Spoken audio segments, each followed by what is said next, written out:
नमस्ते। आप सभी से अनुरोध है कि कृपया हमारी चैनल को सब्सक्राइब करें, वीडियो को लाइक करके हमारी रीच बढ़ने में थोड़ा योगदान करें और वीडियो को बाद में शेयर भी करें। आपको याद दिला दें, हमारा मर्चेंडाइज स्टोर आपण इस समय बहुत सी नए प्रोडक्ट लेके आया। नए प्रोडक्ट्स में कई सारी टी शर्ट्स, विशेषकर कटेंगे तो बटेंगे, कटोगे तो बटोगे, ये वाली जो टी शर्ट है ये बहुत पॉपुलर है। तो इसके भी 2 वर्जन है, राउंड नेक भी है, पोलो शर्ट भी है, हुडीज़ भी है और इसके अतिरिक्त मग्स, बुक्स और कई सारी और भी मर्चेंडाइज है। आप डिस्क्रिप्शन में जाके इसका जो लिंक दिया हुआ है उस पर क्लिक करके वहाँ स्टोर पे जा सकते हैं और अपने पसंद की वस्तुएं क्रय कर सकते हैं। आज तथाकथित कह रहा हूँ भाई, तथाकथित राइट विंगर्स में एक हड़कंप मचा हुआ, हड़कंप। अच्छा, ये जो तथाकथित, विशेषकर से जो हम कई बार बोलते हैं ना कि एक इमोशनल कंटेंट वाले, जो ज़्यादा इमोशनल कंटेंट वाले हैं, मतलब उनमें बड़ा हड़कंप मचा हुआ है। सुप्रीम कोर्ट को गालियाँ पड़ रही हैं और तरह तरह की बातें की जा रही हैं और जो दूसरी तरफ वाले हैं, जो तथाकथित नहीं है, एक्चुअल है, जो लेफ्ट विंग वाले वामपंथी, जो अभी तक बहुत ही कष्ट में थे जब से ट्रंप जीता है, तब से, चूँकि उनका अब्बा था, जो डेमोक्रेटिक पार्टी है यूएस की, और जो वहाँ का लेफ्ट विंग है वो उनके अब्बा हुआ करते थे। तो उनके अब्बा की हार से उनमें बहुत अधिक निराशा थी। बेचारे चुप्पे चाप बैठे हुए थे, अधिकतर लोग तो कुछ बोल ही नहीं रहे थे। उनमें अचानक उत्साह का संचार है और वो कह रहे हैं कि बस अब तो जो है योगी का इलाज कर दिया सुप्रीम कोर्ट ने। अब समस्या ये है कि ना तो पहले वालों ने जजमेंट पढ़ा है और ना दूसरे वालों ने जजमेंट पढ़ा है।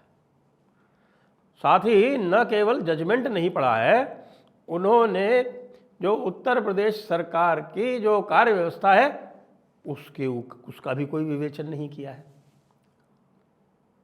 तो उसका भी आप विवेचन ना करें, उस पर आप जजमेंट ना पढ़ें और उसके बाद जो है या तो अपना सर नोचें और या फिर खुशी से पागल हो जाएं, तो ये तो कोई समझदारी की बात तो नहीं है। लेफ्ट विंग से तो वैसे भी मैं समझदारी की कोई आशा रखता नहीं था, लेकिन हमारे वाले लोग जो है ना, कुछ वो जो थोड़ी बहुत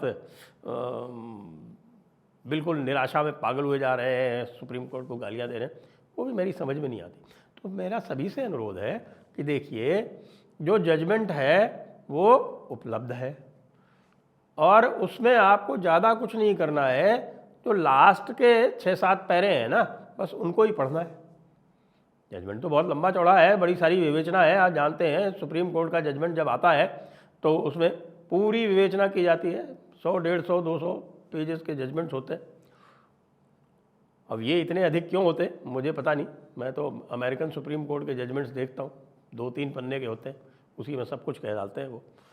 तो ये खैर हमारे यहाँ की ये परंपरा है कि 100-200 पन्ने के जजमेंट नहीं हो तब तक उस जज को लोग विद्वान नहीं मानते हैं। ऐसा होता नहीं है। यदि कोई विद्वान है तो वो अपनी बात कम से कम शब्दों में अधिक से अधिक गहराई से कह सकता है। जैसे कि मैं बताऊं आपको, जो हमारी भारतीय परंपरा है उसमें जो सबसे महत्वपूर्ण उपनिषद माना जाता है वो है मांडूक्य उपनिषद, जिसमें केवल 12 श्लोक है, केवल 12, और वो सबसे गूढ़, सबसे महत्वपूर्ण माना जाता है। तो इसी तरह से मैं ये जो लंबे लंबे जजमेंट हैं इनका हामी नहीं हूँ, लेकिन खैर वो अलग बात है। बात करते हैं जजमेंट की। जजमेंट में क्या कहा गया है, वो लोग पढ़ के पागल हो रहे हैं कि साहब की ये कह दिया गया कि आपको लीगल प्रोसेस अपनाना पड़ेगा, आपको जो है वो न केवल पहले नोटिस देना पड़ेगा, डिमोलिशन का नोटिस भी आपको, डिमोलिशन जो है, जो नोटिस देंगे आप, पहले आप उसकी हियरिंग करेंगे, फिर उसके बाद उसको डिमोलिशन का नोटिस देंगे, डिमोलिशन का नोटिस देने के बाद भी 15 दिन का उसको समय देंगे, इत्यादि इत्यादि। बेसिक चीज़ें 2-3 हैं, क्योंकि न्याय का एक सुस्थापित सार्वभौमिक सिद्धांत है, यूनिवर्सल है, और वो ये है, हियर द अदर पार्टी, ऑडी ऑल्टरम पार्टेम। कि there can be no judgement without hearing the other party. तो ये जो सुस्थापित सिद्धांत है, क्या इसकी अवहेलना हो रही थी? उत्तर प्रदेश में तो नहीं हो रही थी। उत्तर प्रदेश में तो उन्होंने बिल्कुल पक्का ऐसा प्रोटोकॉल बना रखा था जिसका कि जब आरंभ में जब ये केस जो बुलडोजर जस्टिस वाला जब गया था सुप्रीम कोर्ट में, तो सुप्रीम कोर्ट ने राइटिंग में अप्रिशिएट किया था और ये कहा था कि भाई यूपी गवर्नमेंट ने जो इन्होंने अपना स्टैंडर्ड ऑपरेटिंग प्रोटोकॉल जो हमें दिखाया है और जो उन्होंने पूरे डिटेल दिए हैं जितने भी सारे केसेस हैं, उससे हम न केवल संतुष्ट हैं बल्कि यह अनुकरणीय है, यानी दूसरों के लिए भी अनुकरणीय है। तो अब सीधी सी बात हो गई कि जब उसका उन्होंने वहीं पर यह कह दिया कि अनुकरणीय है, तो जो भी ये निर्णय आया है उसका उत्तर प्रदेश सरकार पर तो कोई असर पड़ता नहीं, थोड़ा समय अवश्य लगेगा।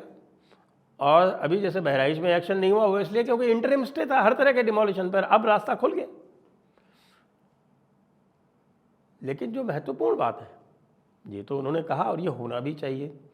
आप यदि ध्यान दें तो जयपुर डायलॉग्स में कई बार ये बुलडोजर जस्टिस पे जब ये इस प्रकार की चर्चा हुई थी, तो मैंने भी कहा था कि भाई जो दूसरे जो राज्य हैं वो योगी जी की मेथडोलॉजी को, योगी जी के कार्यक्रम को अपना तो रहे हैं, लेकिन जो योगी जी ने जिस प्रकार से पूरा उसको विधि सम्मत करके रखा है वो नहीं कर रहे हैं। ये सबको समस्या में डालेंगे और समस्या में डालने की बात ही है।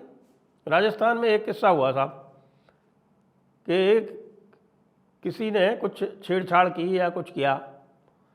अब वो जो था वो किसी के यहाँ किराएदार रहता था, भाई लोग गए, कोई ऐसे ही झूठा मूठा नोटिस वोटिस सर्व करने की प्रक्रिया कर गए और जो मकान मालिक था उसके मकान को ढा दिया। भाई ये क्या बात हुई?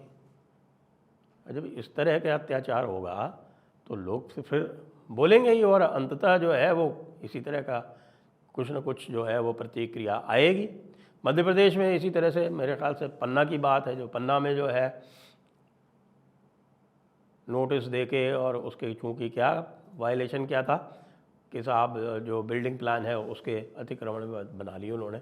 अरे भाई बिल्डिंग प्लान होता है, हर म्यूनिसिपल बिल्डिंग प्लान में यदि कोई भी अतिक्रमण होता है तो उसमें कंपाउंडिंग की यानी समझौते की, यानी कि आप कुछ पैसे दे के उसको रेगुलराइज करा लीजिए, ये व्यवस्था होती है। आपने उसको मौका नहीं दिया और उसका जो है वो बड़ा मकान कोई 12-13 करोड़ का उसको ढा दिया। तो ये जो योगी जी की प्रतिष्ठा से अचंभित होकर कुछ और भारतीय जनता पार्टी के मुख्यमंत्रियों ने योगी जी की नकल करने का प्रयास किया, आज का जो निर्णय है यह उसका परिणाम है, यह उसी का परिणाम है। जबकि इसमें अच्छी चीज़ जो हुई है उस पर कोई ध्यान नहीं दे रहा। अच्छी चीज़ ये हुई है कि भाई स्पष्ट कह दिया गया है कि किसी भी तरह का इंक्रोचमेंट जो कि सरकारी ज़मीन पर हो, सार्वजनिक ज़मीन पर हो, म्यूनिसिपल ज़मीन पर हो, रेलवे की ज़मीन पर हो, तालाब पोखर पर हो, फुटपाथ पर हो, सड़क पर हो, रेलवे की ज़मीन पे हो, इन सब पर यह आदेश लागू नहीं होगा। अब मैं आपको एक बात और बताऊं कि उत्तर प्रदेश में जितनी भी बिल्डिंग्स हटाई गई हैं उसमें से 95%, जी हाँ उत्तर प्रदेश की और योगी बाबा की बात कर रहा हूँ, 95% जो भी बिल्डिंग्स हटाई गई हैं वो सारी अवैध एनक्रोचमेंट के रूप में हटाई गई हैं। अब आप ये मुझे बताइए कि यदि अवैध एनक्रोचमेंट के रूप में 95% बिल्डिंग्स तोड़ी गई हैं, बुलडोज़र जस्टिस किया गया है उनके साथ में, तो ये जस्टिस है कि नहीं है? और इस पर आज मोहर लग गई। मोहर लगने का मतलब अब हल्द्वानी वाला जो मामला है जो कि पूरी तरह से अवैध अतिक्रमण है रेलवे की ज़मीन पर, उसको आप हटा सकते हैं बिना किसी समस्या के। यद्यपि उस पर रोक लगाई गई थी, लेकिन जो आज का जजमेंट है उसके हिसाब से आप उसको त्वरित रूप से प्रक्रिया जो दी हुई है विधि में उसके हिसाब से आप उसको हटा सकते हैं, कोई नहीं आड़े आ सकता आपके। जस्टिस गवई का ये जजमेंट है, जस्टिस गवई की बेंच थी और मैं तो मानता हूँ कि बहुत साफ सुथरा जजमेंट है। आपको एक तरह से सरकारों को एक पूरी एक छूट दी गई है कि जो भी अवैध अतिक्रमण हैं, यानी सरकारी ज़मीनों पर जो अतिक्रमण हैं, सार्वजनिक स्थलों पर जो अतिक्रमण हैं, उनको अब आप त्वरित रूप से बिना किसी शंका के हटा सकते हैं। हो क्या रहा था कि कुछ लोग जो थे, वो कुछ राज्य वो ये कार्य कर रहे थे कि साहब भवन निर्माण में कुछ अनियमितता है तो हम हटा देंगे। एक बात और भी कही गई है कि यदि किसी कोर्ट ऑफ लॉ का आदेश है, किसी भी कोर्ट ऑफ लॉ का, यानी कि निचले कोर्ट का भी, तो भी उसके ऊपर भी यह आदेश लागू नहीं होगा। तो भाइयों, हमारे वामपंथियों, इस्लामियों, जो आप ये खुशी मना रहे हो ना, उस खुशी मत मनाओ। वस्तुतः तो आपको आंसुओं से रोना चाहिए, क्योंकि उत्तराखंड में जितनी भी मज़ारें तोड़ी गई हैं ना, वो सारी की सारी इलीगल और सारे के सारे इंक्रोचमेंट थे। इसी तरह से उत्तर प्रदेश में जितने भी भवन तोड़े गए हैं ना, वो 95% से अधिक इलीगल इंक्रोचमेंट थे। तो क्यों हंस रहे हो भाई? और जो दूसरे वाले जो हैं वो क्यों गालियां दे रहे हो यार? क्यों रो रहे हो? इतना अच्छा जजमेंट आया है, इसको सेलिब्रेट करो, इसका उत्सव मनाओ, इसकी प्रशंसा करो और सरकारों से कहो कि हाँ भाइयों, आप लोग जो है तुरंत आपका स्टैंडर्ड ऑपरेटिंग प्रोटोकॉल आप निश्चित करो, एसओपी बनाओ और सारी की सारी सरकारें जो करना चाहती हैं वो तुरंत एसओपी बना के और कार्रवाई आरंभ करें। कोई मुख्तार अंसारी और अतीक अहमद की जो प्रॉपर्टीज़ थी ना, वो सारी की सारी इलीगल थी, एनक्रोचमेंट्स थी, ये जान लीजिए। जय हिंद, जय भारत, वंदे मातरम।